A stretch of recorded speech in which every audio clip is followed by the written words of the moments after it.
Hi everyone, welcome to my channel. I am Muhammad Sajid, and this video I am going to talk to you through the implementation of Hidden Markov Model using Python. Let's dive right into this. My introduction, my name is Muhammad Sajid. I am studying Artificial Intelligence in Savita Engineering College.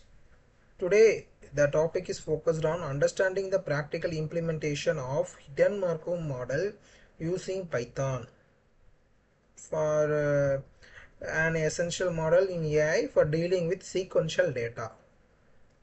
What is Markov model? Hidden Markov model.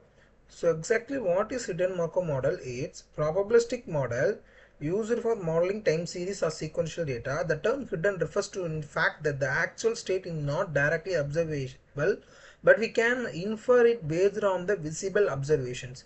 HMM are used widely in real world applications such as speech, handling, handwriting recognition, time series prediction and natural language processing, especially for part of speech tagging.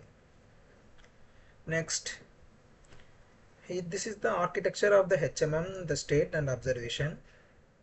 Next slide is the Python code. Here the Python code, we are using the HMM library. First we import the library and define a sequence observation.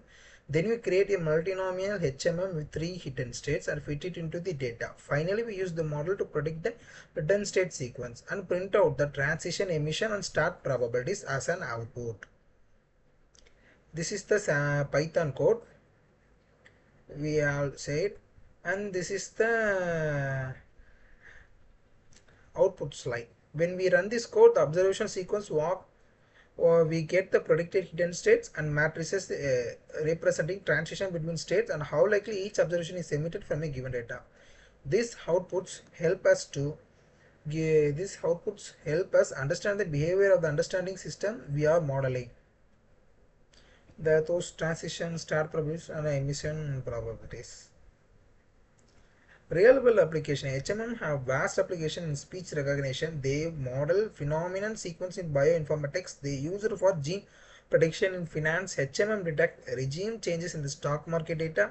They are also crucial in natural language processing and active using wearable sensors. Thank you for watching. If you found this video helpful, please like.